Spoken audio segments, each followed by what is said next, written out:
gentlemen, welcome once again to the Dadpocalypse Now show. I'm your host, Jason Gowin, and with me, as always, is the hilarious and ridiculously handsome Mr. Jamie Kaler. Oh, Jason, that's awesome, dude, as I shovel a piece of Domino's pizza. And we are not sponsored by Domino's, so...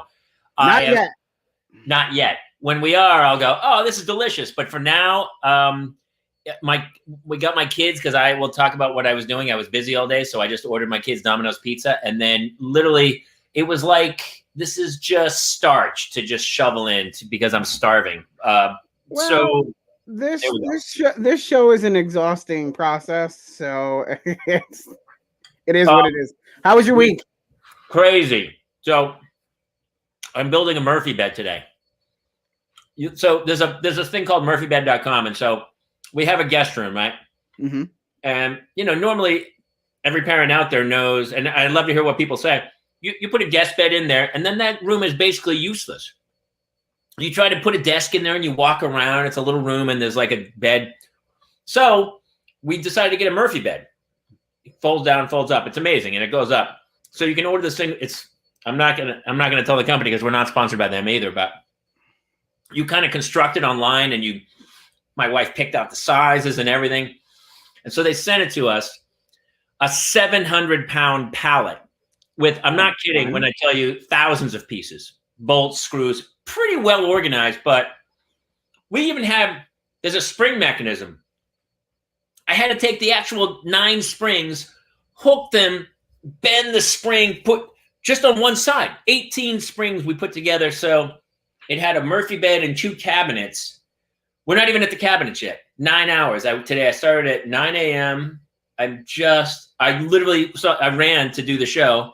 We just finished the bed.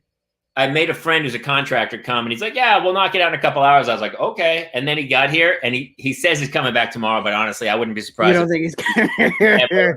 Never called me again. Oh. So have you ever done that? Have you ever, asked somebody to do something that you knew was above and beyond the call of duty? Or have you ever done it for a friend, and did it hurt your friendship?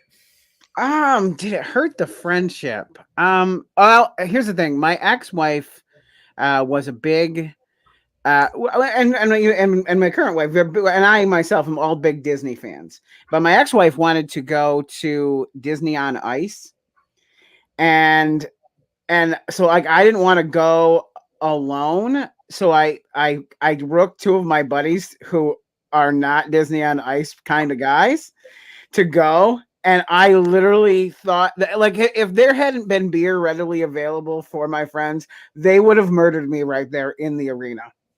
I mean, basically, Disney on Ice is like, what would happen if we went to Disneyland and we couldn't do any of the rides. All we could do is watch characters kind of slide around on the ice, right? Am I far off? That is, it's basically figure skating with Mickey Mouse costumes on. Right. But at least the beers are probably $16-17 a piece. So it costs drinking. In order to get even a halfway decent buzz, you have to spend like $2,500. Yeah. No, I would be. It's always like when you call your friends or somebody calls you and they go, "Hey, what are you doing tonight?" Like that loaded question of, you want to be like, "I'm free." But I used to be that way, but now I'm more like, why? What do you want? And where are the seats? And am I helping you move, or am I driving to the airport? You can't just go, "Hey, what are you doing tonight?" No way, man. That's funny. Yeah. So it's it did test 2 friendships, but I mean they've stuck around. So I guess that we weathered the worst. We blame it on her though, because like otherwise I wouldn't have been there. I love that this is the first time I ever knew you had an ex-wife. Really? Yeah. Oh, I have several. No, just the one. There's a quote in Jurassic Park. I'm always looking for the next ex Mrs. Jason Gowin.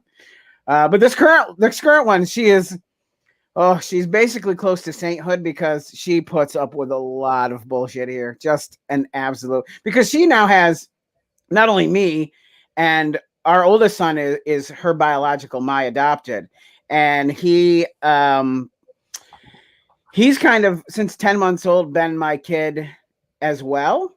And so he's developed my personality and also a lot of my finer qualities that are not something that they should be doing in public ever. I mean, he's a little ass. He really is. I love him, but he's an ass. And the other two are biologically mine.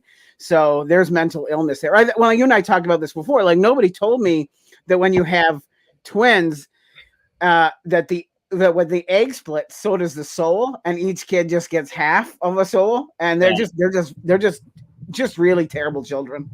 Dude, I have 2 redheads, so I'm more than familiar with that. I mean, and they're not even drunk yet. So, I mean, their teen years, when they start drinking, God help us. I mean, they'll probably set the house on fire. I mean, there's gonna be a trouble. I'd be disappointed if they didn't. No, I would too, honestly. If they don't live up to it, then I can't help. But have you thought about how you're going to do, like, how are you going to teach responsible drinking, or are you just going to let them go balls to the wall? I'm going to be so open and honest with them and just be like, look, man, I wish my father had said that. My father never told me. He was like, he should have gone, listen, we're great. The first couple beers, we're the life of the party. You're going to crush. You are the man. But then the window closes and it flips, and we're that, like, some people are just smooth operators. My family's not. We're like, here we go, and everyone's like, party on, and then it just reaches a window where it's like, party off. I hit a level myself where, like, I hit Will Ferrell in old school level, and it's just, I'm not actually even allowed in Bloomsburg, Pennsylvania for another probably 2 years, whenever the statute of limitations runs out on certain things that happen. Are you the tank?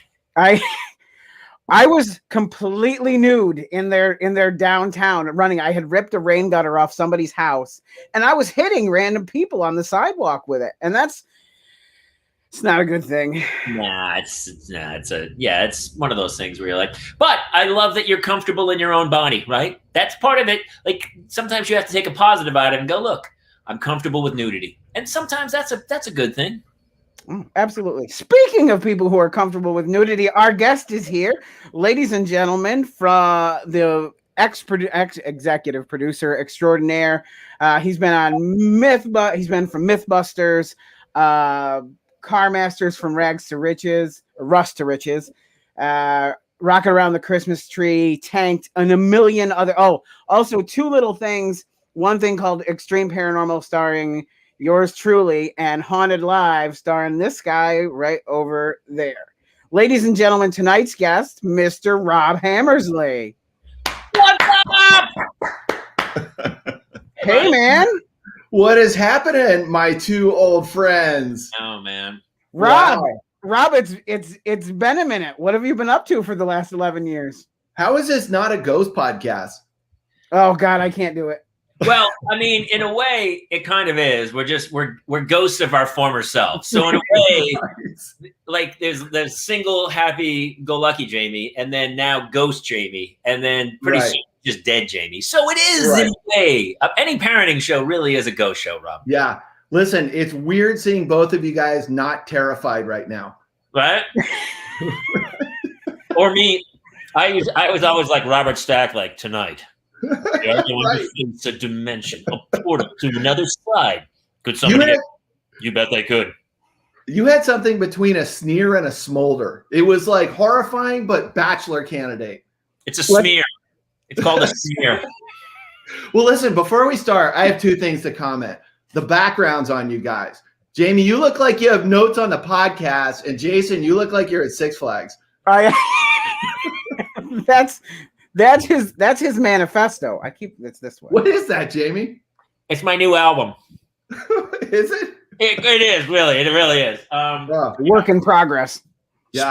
Spiders in bed. Dad porn. Nice. Claire's missing headphones. It really is. But I always joke. We were going to do a backdrop, but I was building Murphy bed today. So I'm like, I'm so shaking right now. Since 9 a.m., I have been building a Murphy bed, and I'm half done. My buddies come back tomorrow to help me fix it. Soon. I'm going to get although this is such a dad backdrop. Yeah. This is a backpack, see? Minnie Mouse backpack.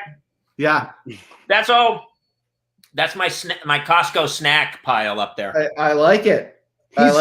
He's super proud of that wall. Hey, listen, if that's an album, like, I just watched the Billie Eilish documentary, and I didn't see like notes up on a wall behind her. Well, She was all whichever way she's doing it is right. This is, by the way, if you're watching and you ever want to make an album, that's not the way to do it. Exactly. Yeah, I don't see you on iTunes for music yet, but listen, fingers crossed, buddy. It's a comedy album. You know, I have a comedy album. You know, well, now it makes sense. Well, it's so funny we're talking albums, but yeah, they're comedy bits. So no, he's starting an album of sea chanties.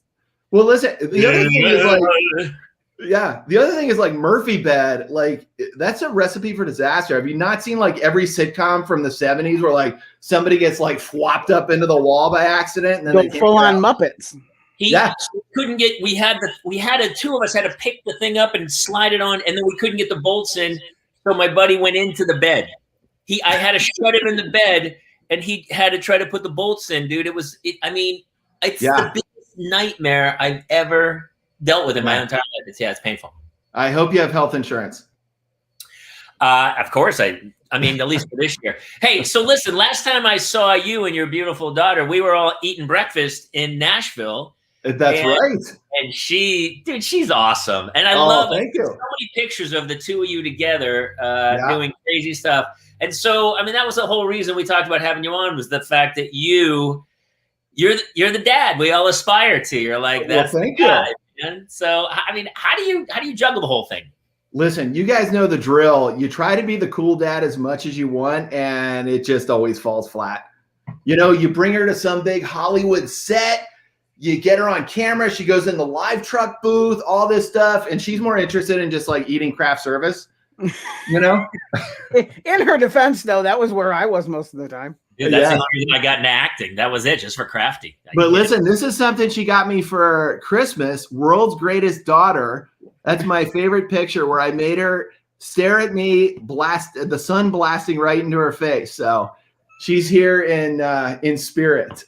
But for the audience at home, tell us about your daughter, because obviously Jamie and I know, but the world does not. Yes. Well, 14-year-old freshman daughter named Sawyer. My only child. She is wonderful. I always said when she was born, I don't care if she's stupid or ugly, as long as she's funny, I'll be happy. And I am happy. Thankfully, she's not either of the first two. But she is a freshman in high school. And I don't know if the rest of the world knows this, but teenagers are a handful. Are they? I don't see you guys writing this down. Let me drop this down. I will not live to see my kids' teen years, Rob. It will not happen. I will be dead long before that.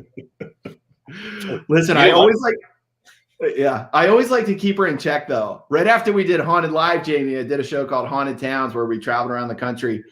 And she had spring break, and I did bring her to the set one time. We were up in Port Townsend, Washington, and we were investigating a haunted hotel. And I did not tell her until we checked into the hotel that we were staying at the hotel that was haunted. She did not think that was funny. Did anything happen? She had me stand outside the bathroom door every time she had to go to Tinkletown. So what does she think of your, like, what you do? Like, what does she have an opinion on? Like, does she think it's cool, or is it kind of, old hat for her? There's two schools. Like, sometimes, you think like, oh, I do this cool job where you're, working on these cool shows and you get to meet people who are on TV and stuff. And I bring her on set and meet the cast and crew. And then I say, hey, is this something you'd like to do when you grow up? And it's just like, nah. Like, not a nanosecond goes by before the no, Yeah. But one time I had her. So on the flip side of that, when I was running Mythbusters, one time I had her on. We did a myth about do dogs look like their owners? So she came on, brought the dog on, had a wonderful experience. It was great. And then afterwards, she said, hey, I want to do another show. And I said, well, once I go on to the next show, whatever it is, if it makes sense, you're welcome to come on. And she's like, no, I mean my own show. And I'm like, well, let me call somebody about that. I don't know who, but we'll see what we can do. But I feel that kind of stuff works for like Jaden Smith or Kevin Bacon's daughter, somebody really famous is like, hey, I love a show. And they go, you know what? You should. Yeah. Why does really his daughter not really have a excited show about it. called 6 Degrees of Dad? Yeah. I'm starting to think there's something that has to do with fame and your kids with ease of getting their own project.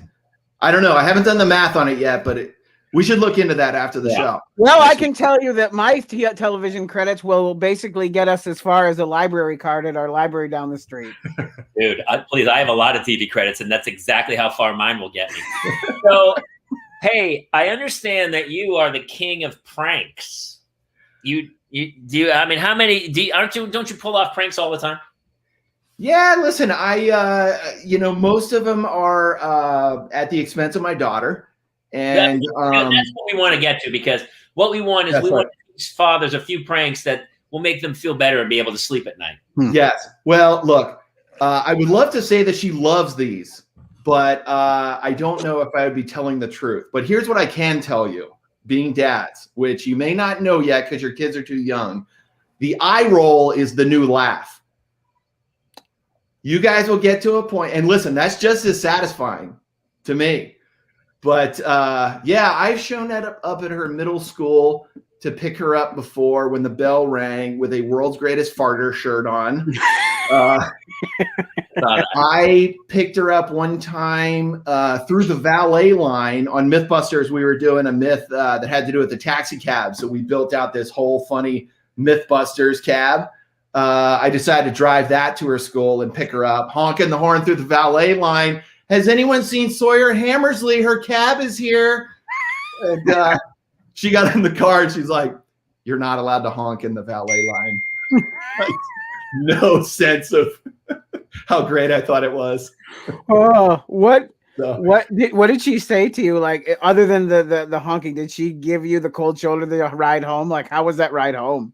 It was first it was, "Let's get out of here." Second was, "Can my friend have a ride home in this cab?" So I think it went over okay. I'll take that as a win. Okay, I mean, definitely they are like she wasn't embarrassed enough to not let the friend get the ride home. So, right, yeah. Dude, I'm in the phase this morning. I was making breakfast for my daughter, and she came. I was standing at the counter, and I was kind of like cutting fruit up for her oatmeal or something. And she came up. She goes, "Hey, I just want to take a quick. What are you making for the fruit? What kind of fruit are you putting in?" And she was really like, and I said, "Oh, I'm putting this." She goes, "Oh, that's really interesting." And my 7-year-old daughter ripped one, and then she and the other 5-year-old just went, and wow, that's pretty good. No, all right, you know what? That's good. Yes. Well, listen, my daughter, when she with boys, but whatever, have fun. But she's still fart on me. She farts on me. Listen, I would be happy to take that. My daughter used to do a thing where she would get out of the shower, come up with me with the towel on, drop the towel in the back, rub her butt on me, and go, "Crack attack."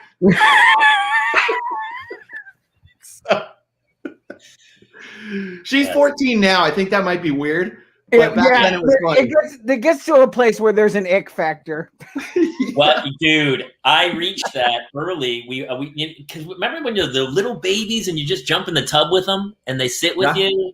Like even then, I would put like a dish towel over my junk just because, kids are handsy. They're very handsy or something. Yeah, the cloth buffer. Just a cloth buffer. Nothing wrong with nudity, but I was like, there's just no reason for that. And so at some point, my daughter, I forget, she might have been like 1.5 or 2, and she's like, "Daddy, how come you have a tail?" Like she caught me walking out of the tub or something. She's like, "How come you have a tail?" And I was like, this is our last bath ever. Oh, and by the way, if you talk to your mom, you might want to remind her that Daddy has a tail. Just saying. I'm just saying. If you could do that for me. The weird front tail.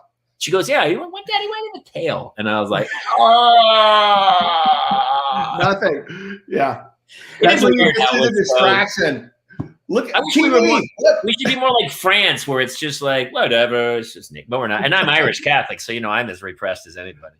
Well, one thing that you guys are not going to have to go through that my wife is now learning is that we have all boys, so there's a whole lot of ball touching that goes on here, and the twins both discovered relatively within like the same time frame that this appendage exists.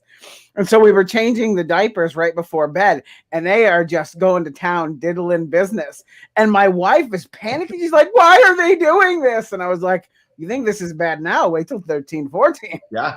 Well, the guy thing. There's not going to be a dry sock in this house. Think about the exact length of your arm, right? And as I mean, it's nature. That's just the length.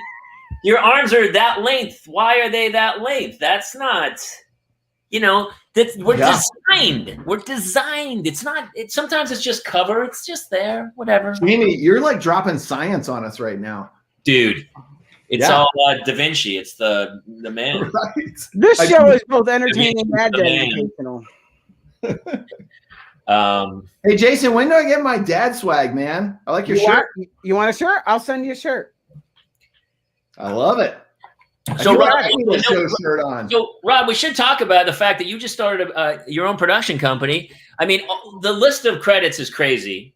Yeah, right. All the shows you've EP'd. That's what's great about doing this is that it's, sometimes we talk to the people on camera, but if you know anything, we're the most boring people of all. You guys actually would work all week, do this amazing stuff, and then I would just show up and go tonight on it's amazing that I was so happy when we chatted last time and you told me you started your own production company. You're off and running already. You have a couple big shows can we talk about them yet? Some things we can talk about. Some things are under wraps for sure. There's one big one I'm really excited for that I would love. I don't know. Can we talk about that one? Which one? There's a certain New England person former New England person who was part of a show or something. Yes. I wouldn't say exactly, but maybe you can do a couple things that maybe people might be able to do some mathematics on. Sure. Okay. Yeah, but thank you. Appreciate it. Look, it's always great to get your own thing going, get your own projects that you feel passionate about. And so about a year or so ago, I started this company called Public House Pictures. But what I'm really excited about was I started it with an old high school buddy of mine named Chris Irion, who we had kind of stayed connected over the years, but, fell out of touch just as, life goes, and we reconnected, and he was really interested in kind of getting into this business, and I was interested in his passion, and we started together. And, it's just great to be able to, you always want to do fun stuff with people that you like and friends, and it's been wonderful. And so our first project that we sold was for Discovery Channel and Science Channel called Rocket Around the Christmas Tree, where it was a holiday special that aired right before the holidays, where it was the first ever holiday-themed rocketry competition show, where we were launching Christmas trees, Santa Clauses, snowmen, and anything holiday you can think of. I watched it. That was awesome. It was really fun, man. Yeah, that was a fun show. Anything you can launch into space is pretty fun to me. Yeah, listen, I used to do Mythbusters, and we love blowing stuff up, and we love launching stuff into the sky. Dude, so Mythbusters is still a classic. It's just one of the all-time greats Mythbusters shows. I mean, that was on for 75 years, I believe. Yes, it was. The hosts are currently 140. I don't. So and that's one of the myths that they. And they're back at it, right? Yeah. They are. They're actually. I have a couple friends, and Tori Belleci from the original show. They just announced it, so we can talk about it. It's not my project, but it's called Motor Mythbusters, and it's. I believe it's going to be on Motor Trend, where it's the Mythbusters format, but for automobiles, cars, all kinds of. And I've heard some intel on some of the myths they're doing, and it's going to be really, really fun. So that's awesome. Yeah, when that launches, it should be a good one. Hey, listen, we have to jump to a bit that we have coming up, but can you stick around? We're going to do our panel. If I get to talk about embarrassing my daughter, I will stick around. Yes. Honestly, that's exactly what we're talking about. All right, so listen, and keep them up because we'll bring on our next guest. Our next guest is a really good friend of mine, and Jason and I were talking about the fact that I can't watch sports like I used to anymore. I used to watch sports all the time, and once I had kids, I'm always like, hey, what happened in the game, and who won that tournament and stuff. And so my buddy and a wonderful dad of two put together this little snippet clip that he does where he does sports. So ladies and gentlemen, my buddy, Mr. Brian McDaniels, with Sports and a Half. Hit it, Brian. Yeah, thanks, Jamie. This is Sports and a Half. It's high energy sports, lots of energy. I want to know exactly how you feel about everything. I want to get your feelings up. If you don't have feelings, you need to sack up and get more of them, guys. That's the reality, all right? There's a few stories I want to go over with you today. The biggest story in sports, to me, is how much coverage women's sports are getting. I don't know if you've been watching SportsCenter, but they are covering the women's NCAA tournament. They're covering women's basketball, all kinds of women's soccer. Just women's sports are huge, and they're getting a ton of coverage, and no one is talking about that. But to me, that is the biggest story in sports. And as the father of 2 daughters, I hate it.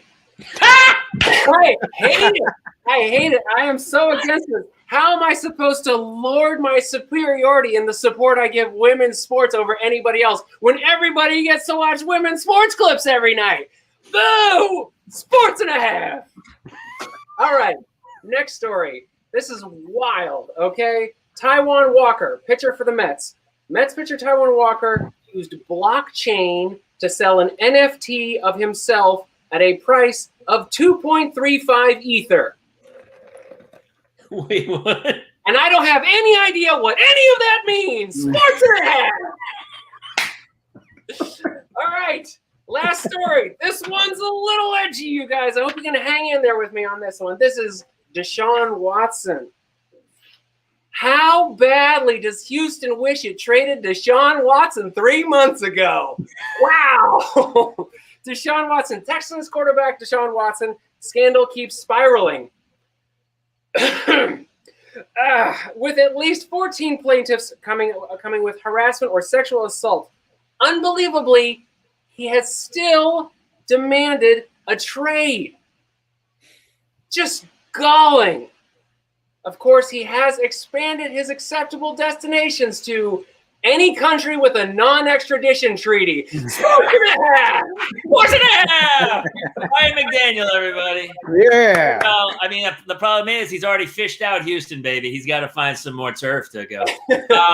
I'm really excited for the girls' sports. My 2 daughters, I have 2 daughters too, and honestly, I would love them to become huge athletes and support me. That's what I would love. So Totally. And the other one, NFT. You guys know what non-fungible. Yeah, it's like if you look up the Taijuan Walker thing, it's like a picture of him. It's like a graphic that you can only have on a computer or a phone, and it has neon highlighting that comes up. And I mean, anyone on earth can take a picture of it and have it, but he has like the original file, which is. Do you guys know what he's talking about? Where you sell these things, Rob? I don't, but listen, it's worth 2 ethers, so it's got to be something. No, these things. There's an artist who sold a digital painting, digital piece of artwork for like $65 million cash, hard cash. And is it kind of like a sports card, like a baseball card? That was years and years of posts compiled into one image. So that was but theoretically, you could copy that image. The image, it's not like you can copy it, but it has a certain digital signature that says it is a unique thing. Right. In the same way, like we can copy Mona Lisa or whatever, but it's not the original painting. So by buying but they're buying these original digital things for like $65 million. Insane. But you can sell. Somebody's told me they sold something for like $500. Like you can sell an original copy of your book for $500 or whatever it is, and it's NFTs it's called, but they are real and people are spending serious bank on them. So there's a huge market in the NBA for it too. It's called Top Shot. Yeah. Every night, someone will create some image out of a dunk, and then that becomes the only one, even though everybody can watch that dunk, or like you said, screen grab it. But that only one can. That's right. That's right. It was of the dunk. That's right. It was a digital image of the dunk, and guy sold it for a ton of money. Even though it's like it played on SportsCenter, like you could watch the clip on SportsCenter. But yeah. That's the world. That's the world we live in. Wow. Okay. Fantastic. Hey, can you stick around? We're going to do a panel after this. We have one more guest, and we're going to do the rest as a panel because we have a bunch of stuff we want to talk about, and Jason and I are sick of each other already. It's been absolutely.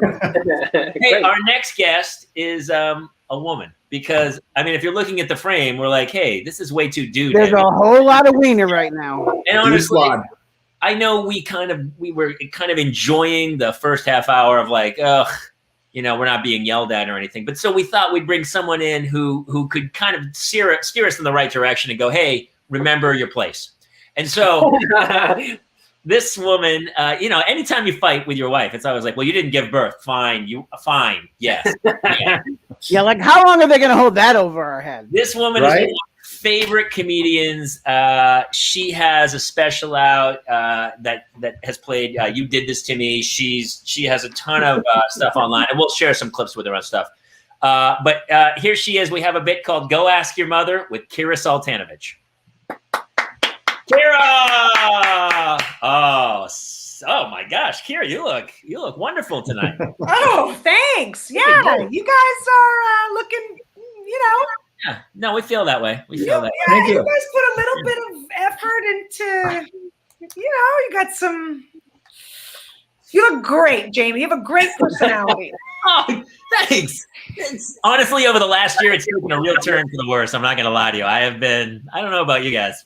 I just put a bid on Dadpocalypse for 500 XRP. That's Ripple altcoin. And I'm going to make this show my own digital NFT. I'm going to own it for $200. Perfect. I'm already too exhausted to do anything with it. I'm actually offering my husband sex now in NFTs. Where I'm like, I'll do this one time. You get a digital copy, and then don't come looking for me again. You understand? So I thought NFT was for no fucking tonight. Oh, did I get blue? Jamie O'Shaughnessy MacArthur, Eugene Taylor. So close to St. Patrick's Day. What was I thinking? You know what's so funny? Rob and I have a lot in common. I also just sold a show where we sit around criticizing around a dreidel, and it is it's taking off, guys. It's just a lot of allergies around latkes, and I don't know. Just wish me luck. No gluten allowed. No gluten. Wish me luck. Season 2. Season, please. That's when That's when Discovery starts paying. Is season 5. Yeah. So anyway, Go Ask Your Mother is so it's basically all of us do this all the time. So some things happened in the last couple of weeks with some friends of mine, and I was like, I wouldn't even know what to do. We were hanging out with some friends the other day, and they said that they had Alexas in their kids' room because it helped them keep. They could set alarms during the day, and I go, you let an Alexa device in a child's room, like a kindergartner. What is the proper age for a cell phone, for Alexa, for any technology? What? Because I would never get to decide. My wife would pick, and so I was like, well, whatever. I don't even let my kids take a sandwich into their room, so I don't trust them with anything. I barely trust my 5-year-old with pants.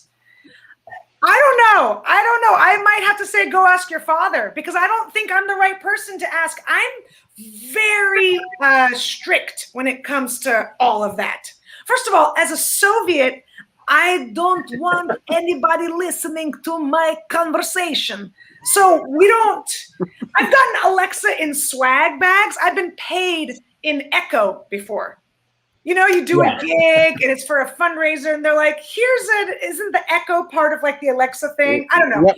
Mm-hmm. I have them still in the boxes. I refuse to open them. My kids are constantly asking to open them because our neighbors have them, and they fuck around with their Alexa, and it's awful. That Alexa is going to quit. I just can hear her one day going, I am not going to play the Gummy Bear song again, and then she just leaves. Like Baby Shark. I don't think I would allow it at all. I don't think so either. Rob, what do you guys think? I'm not. Here's what I can say. Breaking news: once you give them the iPhone, there's no going back. So hold off as long as you can. Yeah. Literally, that thing is Velcro to her hand. That's where my question is for you, Kira, because I have had this conversation with my wife. We have 2 daughters, and I'm like, 16. 16 is the age they can have an iPhone. And my wife is like, They're going to be socially defunct losers if they wait until they're 16 to have an iPhone. What do you think? I would trust girls more than boys. Number one. I have a 10-year-old son, and he is begging for an iPhone. And I was like, dude, I asked you to make toast yesterday, and you almost not only killed yourself, but everybody in the vicinity. There's no way. You're not ready. I just keep telling him, you're not ready. I'm sorry.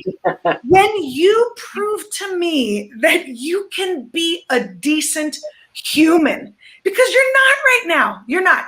And also when Zoom school is happening, he doesn't realize I know how to check history on his Chromebook that LA Unified, gave us. Right. And I'm checking his history, and it's like he's Googling everything. It's not this, but it's Legos, and soon Legos, you got to spell boobs somehow. You're going to misspell Legos, and you're going to put in taint. I don't know what he's going to find, but I think with boys, it's different. I think right away they're going to be like, is it VULVA? I mean, they're going to find some images. I just want to hold off on that. And someone commented middle school. I do think 12 is important because they may be a little bit more independent. Maybe they're going to like activities and events with friends.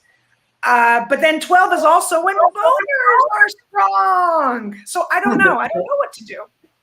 It's so funny you said that because it doesn't matter what technology you have, your brain's in the gutter. Like we were talking earlier, my 7-year-old daughter farted on me and laughed her ass off this morning. Yeah. And I remember when you said that, it reminded me of when I got my first calculator in like, I don't know, 2nd or 3rd grade. And you did that math equation that came up with 80,085.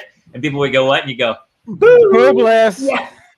I mean, did the first guy to invent the Gutenberg press just sit there? Did his kid be like, it was like that.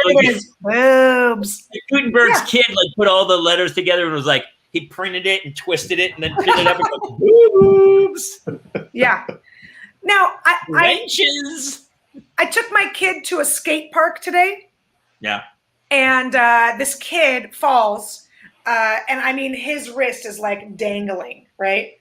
And of course, I run over because I'm like a bouncer and a mom all in one. Like, I'm like, all right, watch out, clear the way, clear the way. I go in, I'm like camp counselor coming out. And I start to find something to like wrap his hand around and make like a splint.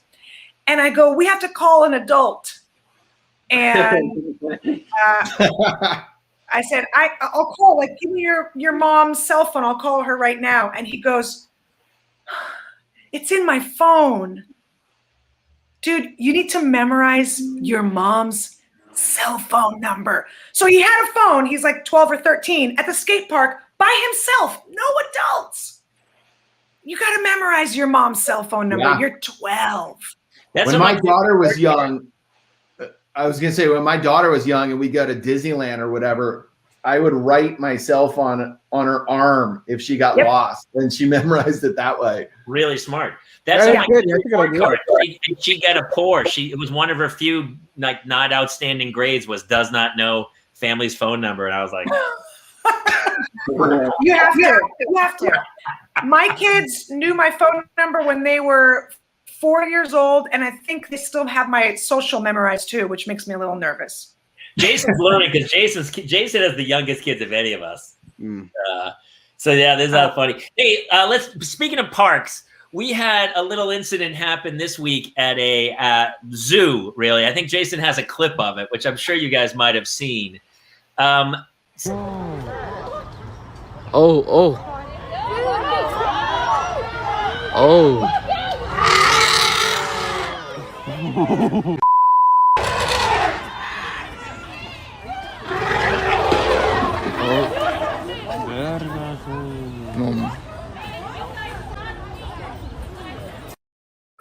So that's basically like the elephant version of "you damn kids, get off my lawn." So, Kara, we'll go to you first. Did you see that? Have you seen that? That is either in a third world country or Alabama. San Diego. Wow.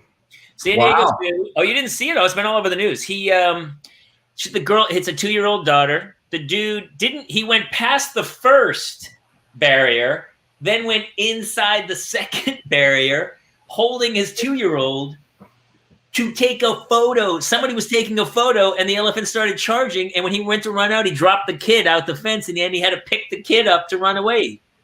He of course got arrested for child endangerment. But I was telling somebody, I was like, well, his wife's obviously not there. There's no way.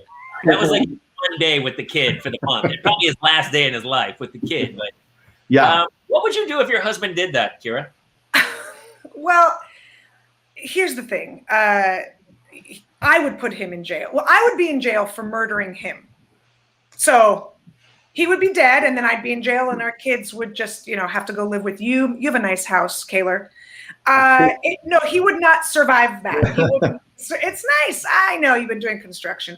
But can I tell you the irony of it is that I used to work at the San Diego Zoo. I was a tour guide, and I cannot tell you what happens to people's brains. The minute they walk into a zoo, they lose their minds. It's like people maybe from like the Midwest who have never seen the beach, and they swim when it's 40 degrees in Los Angeles. They like walk in, they're like flamingos, right? I was a tour guide, so I drove double-decker buses. Okay, they are 40. Wait, they were 40 feet long. They're 18 feet high. I mean, these are those 2-story buses like in London, right? And people would let their kids run everywhere and anywhere, and a bus is coming at them, and they're literally like, stop in front of the bus so I can take a picture with the double-decker bus. And I'm talking like that 2-year-old, like small babies. They would lose their kids all the time. People have something goes on in their brain where they're like, there's a panda here, and they just throw the kid in to play with the panda. It's a once-in-a-lifetime opportunity.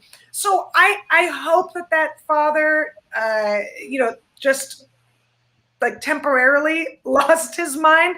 I hope that's not something that he just does. Like, let's go to the Autobahn and we can track how fast they're going, like on the, in the lanes. I mean, I hope, but I saw it all the time. And I would have to return kids to the lost and found. I'm not kidding, like holding them like a purse.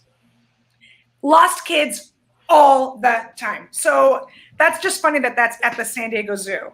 Well, did you see Katie's comment, Jason? That's a great comment because what did Katie write? She wrote, "Can you imagine the phone call home? Like he had to probably call from jail and go like, hey, baby, can you come pick me up?" That's so frightening because now your 2-year-old is separated from the only person, right? If let's say he's there, but what if the mom was there and she's the one taking a picture? I don't know. I really would love to know that though, because that's the craziest thing I've ever seen. How did people not stop him from nobody even bothers to like come forward at all. If you're watching the video, they just let it go on. They filmed him. Look at this. Did they think that he worked there and it was bring your 2-year-old to work day? I mean, right. I know I would tell people to stand back when they were at the rhino exhibit because rhinos tend to turn around and piss about 25 miles per hour, like a hose, like a fireman's hose. And I would see them piss and knock children down. That's called crowd control. Nobody listens. They want to be killed by rhino piss. It's like hey, bucket list. I mean, if you've got to go though, isn't rhino piss one of the better options? I know. I don't know if I can get on board with the kink shaming, Kira. So if you're into rhino piss, you're into rhino. All right, Brian. Brian, what's the worst thing you've ever done with your kid where your wife was like, seriously, what did you just do? What have you done? Like, I remember I kind of dropped. We were out in the backyard and I was like, do it. And I was like, do it. I was trying to hold like too many things in the baby and I was juggling and the baby kind of fell, luckily on the AstroTurf. But I was like, I got her. She's okay. 3-second rule. Glory to God. She's okay. 5-second rule. Yeah, she's okay. And my wife was like, what did you just do? And I was like, have you done anything bad, Brian, like that? Yeah, this is not going to sound so good. It's going to be better than the elephant, dude. It's not as bad as the elephant, although conceivably have gone much worse. I mean, my daughters are very strong swimmers, and we go in the ocean when we go to the beach. And my older daughter uses a boogie board, and she loves it. And I never like let her go in alone. But there have been times when like we're in the water, and I'm like, shit, like this situation is too strong for me as a swimmer. Like with a boogie board, I'd be fine, but as a swimmer, I'm getting my ass kicked, and you're on and thankfully my wife is on the beach reading, not concerned, and we're able to make it back without her ever witnessing any of this. But it would have been very uncomfortable for her to watch at certain moments, for sure, of like me grabbing her and the boogie board and like flop kicking back out of the tide. Yeah. Rob, what do you got? Any bad ones? Thankfully, nothing that's Darwin Award-esque like the elephant dude. But the one that comes to mind is one time she was about 2 years old and we were both jumping on the trampoline. And I don't know if you guys know this move, but you do the old like jump before they jump and they like go higher. It pops them up. Okay. And listen, I'm not a scientist, and she went up, and I don't know if you call it the stratosphere or the atmosphere, but she launched like a cannon, and then I felt like one of those rugby players that was like waiting for the kickoff to come, and thankfully I caught her enough. Let's just put it that way. Did you have to go to the ER? No ER, thank God. Then it was enough. Yeah, you brush them off, a couple tears, but listen, bruises. They'll take it. They'll learn. It is. The zoo's always amazing too. And it's always in public places. Kira, that's so funny. I didn't know you worked at the zoo. That was my job in college. I went to San Diego State. Go Aztecs! I did a show one time in Columbus, Ohio, and we got invited by Jack Hannon to go tour the Columbus Zoo. Jack, and he took us like behind the scenes of all these places. I petted a cheetah, which was the most terrifying thing ever. But we went behind the gorilla cage, and there was a crazy bright yellow line painted like 10 feet away from the cage, like that far away. And he was like, "Don't cross the line. Or don't cross that line." And I go, what do you mean? He goes, "Don't cross that line. The gorilla will right through the cage and just drag your body right through the cage, kill you." And I was like, oh, okay, whatever. The gorilla was all the way across the other side of the cage.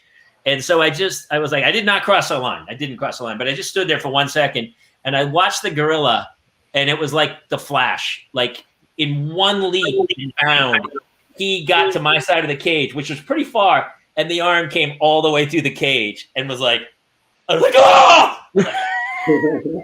Myself. I was like, oh my God. I'd never seen, like, you watch animals on TV, you have no concept of just how insanely strong and fast they are. Yeah, I was like, like shaking with the gorillas. I like how they always tell you, like, oh, they can tell if you're afraid. Don't be afraid. That works very well. That was gorilla.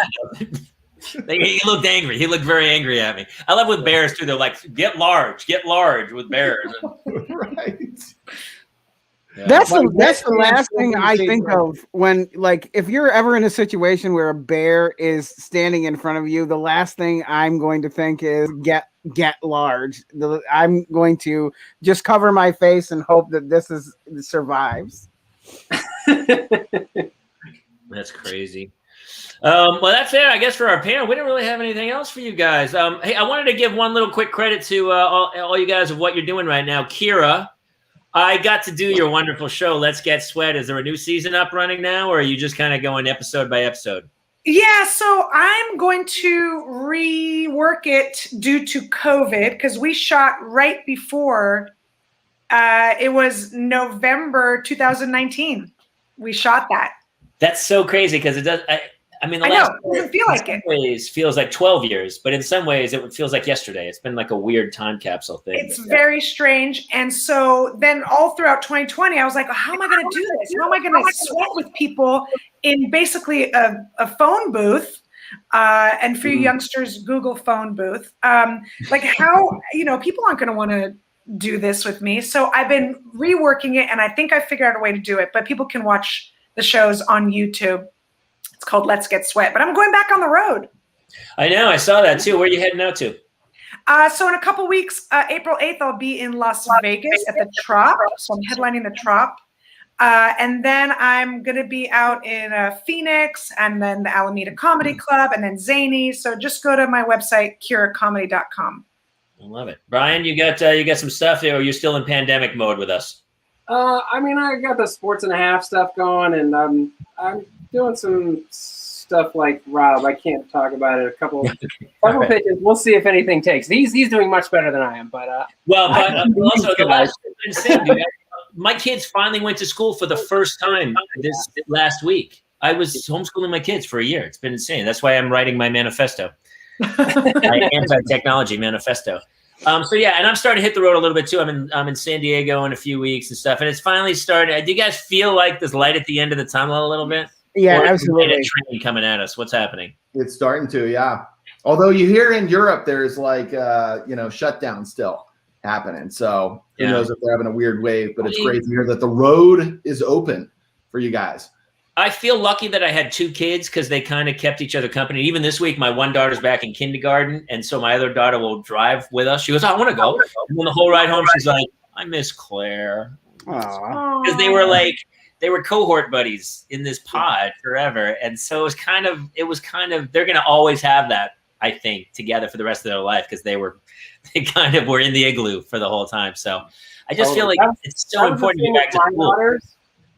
That was the same with my daughters, but my sister only has one kid, and her kid just constantly tries to FaceTime, and I'm like, it's not my fault you didn't have more than one. Like, no, I'm not answering that FaceTime. People entertained. So as ever, we kind of have a neighborhood pod, and I put in my front yard, I put a tree swing and a slack line that has the little monkey bars that you climb across or whatever. Mm-hmm. And so all of a sudden, my house is now like the kid magnet house. So all of a sudden, it's there's just a bunch of the neighborhood kids out in the group, and you can just see the change in attitude of like around kids because everyone's starting to get immunized, and kids are back in school. And I mean, it definitely is like I definitely mental health wise feel a scotch better than I have over the past year. It was a dark place. It was a dark place for you. Life is returning, thankfully. Yeah. Jason, what? I was waiting for that. That's funny. Listen, Jason, you want to take us home? I don't really have anything else. I mean, the only other bit I was going to talk about was we do have some questions for Rob, actually. My wife thinks spreadable butter is. Who is Rob's favorite cast to work with? Oh, is that Chris? Oh, I know who my favorite cast is. Tennessee Rape Chasers there. Well, listen, the person who wrote that question may or may not have been on several of the shows that I was running. Let's just say paranormal shows. Jamie, you may know this person as one of the leaders of a certain ghost hunting group known as the Tennessee Wraith Chasers. And Chris Smith, since you were the one who wrote the question, I will say you were my favorite, buddy, besides Jamie and Jason, of course. Yeah, of course. No, that was my indoctrination into the whole world of ghost hunting. It was me going to Nashville once a week for like 2 months and getting Nashville hot chicken. That's how I got turned on to Nashville hot chicken, which was my own internal ghost that I was dealing with.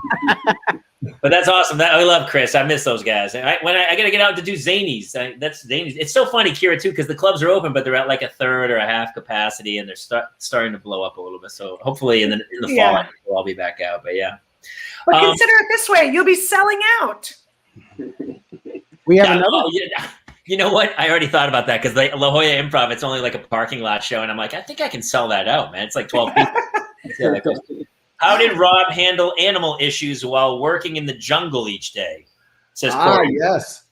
This may or may not be from somebody that I know as well. What did you stack the audience today, Rob? Well, he wasn't the guest, and we posted it. I'm sure his fans came on board. So yeah. Kira, you worked at the San Diego Zoo, but I worked at Disneyland, and I was a Jungle Cruise skipper. I have shot more hippos than anyone on this podcast. I know that hippo. Right. He takes a mean bullet. That's really funny. I worked at a grocery store. That was my exciting childhood, I guess. And I worked at a McDonald's, so we did different things with animals there. I was Chuck E. Cheese for a while. Were you Chuck E. Cheese, Brian? What Chuck E. was your Cheese, college job?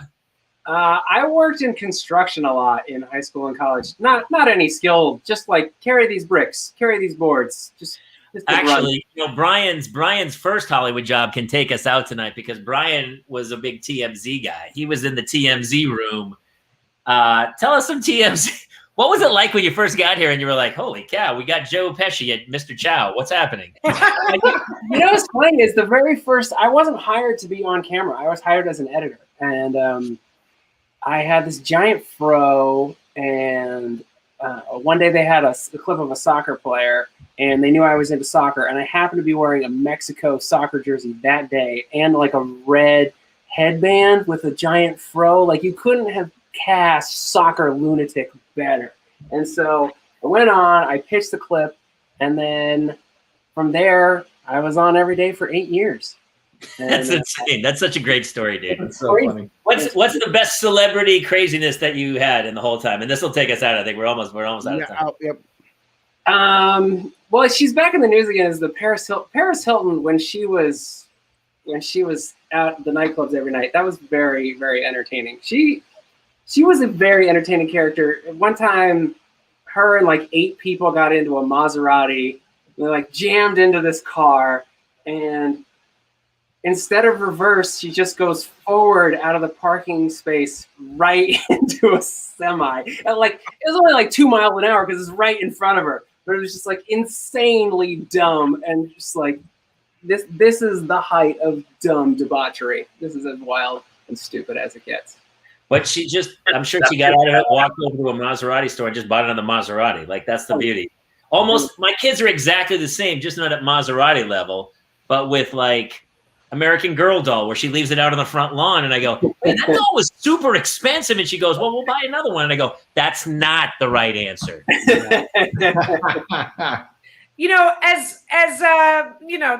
Let's just call her blonde, as Paris Hilton is. I guarantee you she would never walk into an elephant enclosure. Honestly, ever. That's very true. Ever. With like whatever she considers a baby. I don't know, a small yippy dog, whatever she considers a toddler. She would never do that. So still smarter than that guy. Yeah, that's awesome. Tinkerbell's not going anywhere near the elephant. That's right. No, absolutely. Hey, Jason, should we thank our guests and let them get on with putting their kids to bed? Absolutely. Hey, everybody, thank you guys so much for being here tonight. Rob Hammersley, Kira Soltanovich, and Brian McDaniel. Thank you guys so much for being here, and come back anytime. Yeah, guys, honestly, thank you so much. We appreciate it. Dude, that flew by. Right? Right. Do we want to tell people? Shit, absolutely. Take it, baby. You take it, man. This is awesome. So, everybody knows the last 10 weeks, this is episode 10, that we have been doing the Dadpocalypse Now show. Those of you who are big fans of Jamie Kaler know that he has had the Dadlands, Dads in Parks, Dads in at the landfill, all the different dad show he's done. But Jamie and I are teaming up with a team of other people, and we are bringing you, starting next week, a brand new show. Dadpocalypse and Dadlands are combining together to bring you, why don't you say the name the first time publicly? TPL, baby. Well, there's no baby. It's just TPL. TPL. Yeah, TPL. It will change what it means every week. Yeah, but initially it's the Parents Lounge, because honestly, and that's what it felt like today. And we kind of talked about having panels and bits, and tonight was kind of a little test run. And honestly, it was so much fun to have some friends pop in and talk about stuff. And it was wonderful, man. And this all came about because our good friend Dave Schrader said, "Hey, Schrader made my buddy Jason's podcast." And we kind of clicked and had a ball. So now we're going to embark on this little venture that we're going to do. So it was really fun. We're going to end up having tons of interviews, and then a lot of comedic bits. Obviously, my comedy guys, a lot of your paranormal friends are going to come by. And then we're just going to kind of keep exploring parenthood. Yeah, and one of our first guests next week is Anson Williams of Popsy from Happy Days will be joining us next week. Who oddly, strangely enough, directed me in an episode. I have a photo, actually, of my other friend Fred Goss's show, Sons and Daughters, and Anson Williams was the guest director for the week. And I just remember because I was new to Hollywood and I was like, oh my gosh. Because I grew up watching Happy Days. And everybody did, yeah. So pretty Popsy's coming in next week to talk with us, and it'll be the first test run of TPL. All right, man. Have a good night, everybody. So, set your dial, and we'll all be back next week. See you next week.